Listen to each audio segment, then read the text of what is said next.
Tale. Hey, hey, there's an ogre, a small child too. I can see a garden with flowers blue, a king with a crown, 3 toads all around, wizards and witches all waiting for you. Magic spells, tales to tell, they will take your breath away. Mice will chase the cats away. Life's not for sale, it's a fairy tale, and everyone is a star. So turn the page, we improve with age. Have courage and you can go far. So seize the day, blow the clouds away. And spare the time if you can. Dreams can come true and they will for you. For Anna they already have.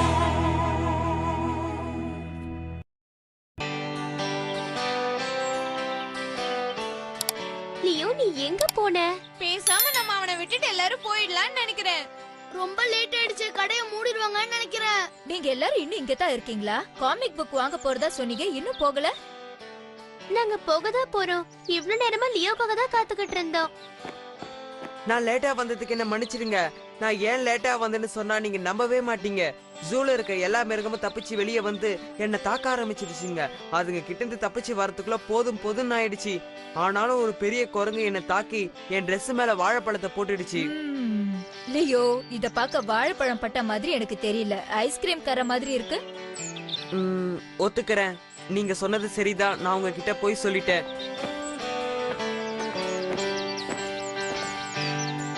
விதை விதைச்சவ விதை அறுப்பா, வென விதைச்சவ வென அறுப்பான்னு ஒரு பழமொழி இருக்கு. ஆமா, நீ இப்ப என்ன சொல்ல வர? புரியலையா? இன்னொரு பழமொழி சொல்றேன்.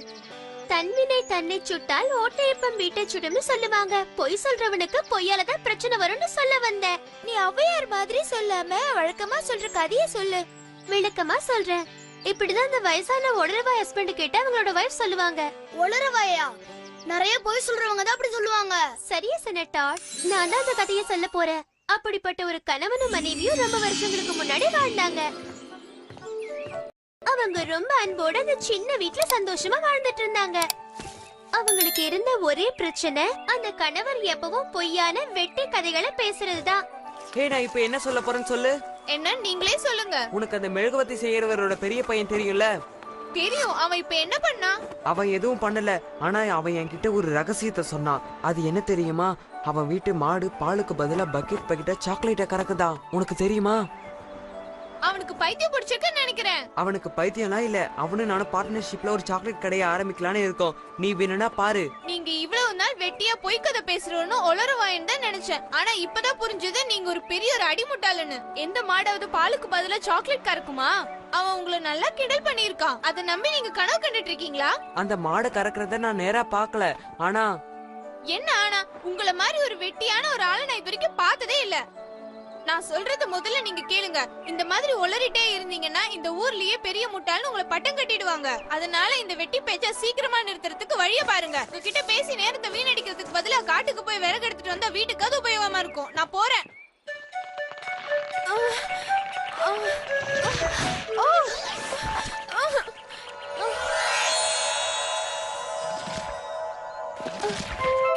ஏய், இதுல என்ன இருக்கு?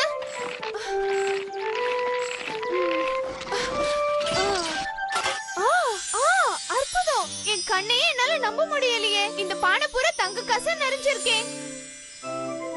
நான் பெரிய பணக்காரியா ஆயிட்டேனா என்ன? இந்த விஷயத்தை ரொம்ப ஜாக்கிரதையா கையாளணும். அது மட்டும் இல்ல, என் புருஷனுக்கு தெரிஞ்ச ஊர் ஃபுல்லா தண்டனை போட்டுருவாரு.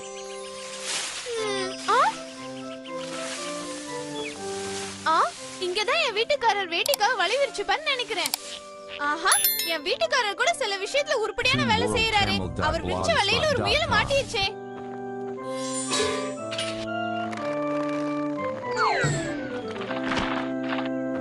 ஏய் முயல்குட்டி, இங்க வா. என் வீட்டுக்காரருக்கு உன்னை வச்சுதான் ஒரு பாடம் கத்து கொடுக்க போறேன். இனிமே அவர் யாருக்கிட்டயும் உளர கூடாது. அதுக்கு நீ தான் எனக்கு உதவி செய்ய போற. நீ ஒழுங்கா இருந்தா நாளைக்கு உன்னை விடுதலை பண்ணிடுவேன். அவரோட வலைய பாப்போம். ஆஹா, ஒரு மீன் ஒண்ணு மாட்டிருக்கேன். பரவாயில்ல, ரொம்ப சுறுசுறுப்பா தான் வேலை செய்யறாரு. அது மட்டும் இல்ல, என் யோசனைக்கு இந்த மீன் போதும்னு நினைக்கிறேன். இனிமே என் தந்திர வேலையை ஆரம்பிச்சிட வேண்டியதுதான். உங்ககிட்ட ஒரு விஷயம் சொல்ல போறேங்க. அது உங்களால யூகிக்கவே முடியாது. எனக்கு ஒரு பெரிய அதிர்ஷ்டம் அடிச்சிருக்கு. இத கேட்கவே ரொம்ப சுவாரஸ்யமா இருக்கு. அது என்ன அதிர்ஷ்டம்னு சீக்கிரமா சொல்லு. அதுதான் பிரச்சனையே. உங்ககிட்ட அது என்னன்னு சொன்னா இந்த ஊர் முழுக்க மோளம் இல்லாமலேயே டமர் அடிச்சிடுவீங்களே, அதுதான் பயமா இருக்கு. இல்ல, என்ன நம்பு. நான் இத பத்தி மூச்சு கூட விட மாட்டேன். உனக்கு வேணும்னா நான் சத்தியம் பண்ணி தரேன். அது என்னன்னு சீக்கிரமா சொல்லு. சரி, நான் உங்களை நம்ப தயாராயிட்டேன். நான் இன்னைக்கு விறகு கட்டிகளை சேகரிக்க காட்டுக்கு போயிருந்தேன். அப்போ ஒரு மரத்துக்கு அடியில பெரிய ஓட்டைக்குள்ள நான் பார்த்தேன். சொன்னா நீங்க நம்ப மாட்டீங்க. ஒரு பானை ஃபுல்லா தங்க காசு நிறைஞ்சிருந்தது. என்னது, ஒரு பானை பூராவும் தங்க காசு நிறைஞ்சிருக்கா? அது மட்டும் நமக்கு கிடைச்சா வாழ்நாள் பூரா நம்ம வேலையே செய்ய வேண்டாம். அத உடனே நம்ம வீட்டுக்கு கொண்டு வர வேண்டியது தானே? நான் அந்த பொக்கிஷத்தை கண்டுபிடிச்சத உங்ககிட்ட சொல்லி உங்களையும் கூட்டிட்டு போய் அந்த புதையலை தோண்டி எடுக்கலாம்னு நினைச்சேன். என் மேல உனக்கு எவ்வளவு பாசம். சரிவா, நம்ம 2 பேரும் அந்த புதையலை தோண்டி எடுக்கலாம். என் வாழ்நாள இது வரைக்கும் புதையலை என் கண்ணால பார்த்ததே இல்ல. நாம பணக்காரங்களாக போறோம். அன்னைக்கு நான் மார்க்கெட்ல கேள்விப்பட்ட விஷயத்தை பத்தி உங்களுக்கு தெரியுமா? தெரியாதே, என்னன்னு சொல்லு. ஒரு அரிசி வியாபாரி இன்னொரு வியாபாரி கிட்ட சொல்லிட்டு இருந்தாரு, மரத்துல மீன்கள் வளருது, குளத்துல முயல்கள் நீந்துதுன்னு. என்னது, அப்படியா? நீ என்ன வேணும்னாலும் நினைச்சுக்கோ. இது வரைக்கும் கேட்ட விஷயத்திலேயே இதுதான் பைத்தியக்காரத்தனமான விஷயமா எனக்கு தோணுது. கொஞ்சம் நில்லுங்க. அந்த மரத்தை பாத்தீங்களா? என்ன இது? என்னால இதை நம்பவே முடியலையே. அவங்க பேசிக்கிட்ட மாதிரியே மீன் மரத்துல வளர்ந்துருக்கே. சரி, இந்த மீனை பறிச்சுக்கோ. நாளைக்கு சாப்பாடு செஞ்சு சாப்பிட்டுறலாம். இங்க பாரு, என் வலையில ஏதோ மாட்டி இருக்குன்னு நினைக்கிறேன். இன்னொரு பெரிய சுவையான மீனா தான் இருக்கணும். என்ன இது அதிசயமா இருக்கு?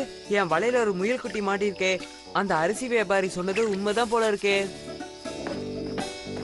அந்த புதையல் இருக்கிற இடம் இன்னும் ரொம்ப தூரத்துல இல்ல. நம்ம அதை சீக்கிரம் அடைஞ்சிருவோம்னு நினைக்கிறேன். ஆ நல்லா ஞாபகம் வச்சுக்கோங்க, இது நமக்கு கிடைச்சிருக்கிறது நீங்க யார்கிட்டயும் சொல்லக்கூடாது. என்ன நம்ப, இத பத்தி நான் யார்கிட்டயும் சொல்ல மாட்டேன். இன்னொரு வேலையும் முடிஞ்சது. இது இப்ப முன்ன விட நல்லாவே வேலை செய்யுது. அடுத்ததான் நம்ம லெஸ்ல இருக்க வேலை கொஞ்சம் புது பேண்ட்டுகளை வாங்குறது தான். நான் மார்க்கெட் வரைக்கும் போயிட்டு வந்துடுறேன். மறுபடியும் சொல்றேன், யார்கிட்ட எதையும் சொல்லிடாதீங்க. என் அன்பு மனைவியே, வாயை திறக்க மாட்டேன். என்ன நம்பு.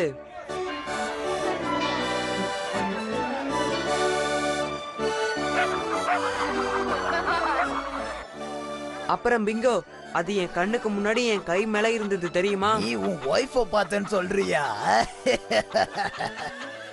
இல்ல, நான் என் வைஃப பத்தி சொல்லல. அந்த பானையில இருந்த தங்க காசுகளை பத்தி சொல்றேன். எங்களுக்கு பெரிய அதிர்ஷ்டம் அடிச்சிருக்கு. சரி, அது என்ன அதிர்ஷ்டம்னு கொஞ்சம் விவரமா சொல்ல. தங்கம் மின்னினதுல என் கண்கள் கூசவே ஆரம்பிச்சிருச்சு. அது எங்களுக்கு கிடைச்சிருக்கு. இந்த உலகத்திலேயே நீங்க தான் பெரிய அதிர்ஷ்டம்னு சொல்லுங்க. ஆமா, நீங்க சரியா புரிஞ்சுக்கிட்டீங்க. இப்ப நீ பணக்காரன் ஆயிட்ட. அத சந்தோஷமா கொண்டாடணும். ஆமா.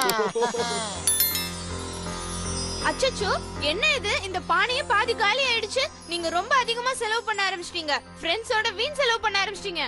நீ இப்ப எதுக்காக இப்படி சத்த போடுறேன்னு புரியல. புரியலையா? எல்லாம் தங்க காசுகளை பத்தி தான். நீங்க பெரிய செலவாளி ஆயிட்டீங்க. என்ன இது?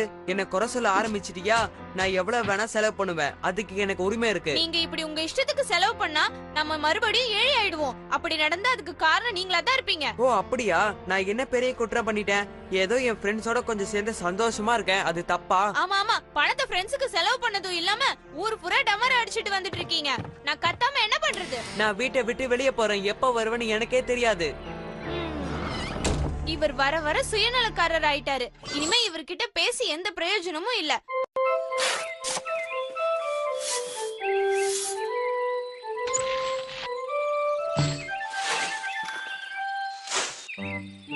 இவர் செலவழிக்கிறத நிறுத்தணும்னா இவருக்கு ஒரு பாடம் கத்து கொடுக்கணும். அப்புறம் ஒரு விஷயம், இந்த புதையலை யாரும் எடுக்காம பாத்துக்க வேண்டியது உன்னோட பொறுப்பு. அவளுக்கு நான் யாருன்னு புரிய வைக்கிறேன். நீங்க இங்க எதுக்காக வந்திருக்கீங்கன்னு சொல்ல முடியுமா? நான் என் மனைவிய பத்தி புகார் பண்ண வந்திருக்கேன். கொஞ்ச நாள் முன்னாடி காட்டுல இருந்து அவளுக்கு ஒரு புதையல் கிடைச்சது. அதுக்கு அப்புறத்துல இருந்து அவ குணமே மாறிடுச்சு. என்னால இப்ப அவ கூட இருக்க முடியாது. குணம் மாறிடுச்சுன்னா நாங்க என்ன பண்ண முடியும்? அந்த புதையல் கிடைச்சதுல இருந்து அவ எந்த வேலையும் செய்யறது இல்ல. தினமும் பணத்தை பல வழியில செலவு பண்றா. சூதாடுறா, வீணா துணிமணிகள் வாங்குறா, தேவையில்லாம செலவழிக்கிறா. ரொம்ப சோம்பேறித்தனமா இருக்கா. அவ இப்படியே பண்ணிக்கிட்டு இருந்தா அந்த தங்கம் எல்லாம் தீந்து நான் ஏழை ஆயிடுவேன். அவ தங்கத்தை அழிச்சிடுவா போல இருக்கு. நான் எனக்கு மேல இருக்கிறவங்க பெரியவங்க கிட்ட தான் பேசணும், புரிஞ்சுதா? அதுவும் இல்லாம உன்னோட மனைவியும் நான் குறுக்க விசாரணை பண்ணணும். டவாலி சீக்கிரம் இங்க வா. டவாலி எனக்கு நீ இப்ப வேணும். டவாலி சீக்கிரம் வா. இதோ நான் வந்துட்டேன் ஜட்ஜ். உங்களுக்கு என்ன வேணும் சொல்லுங்க.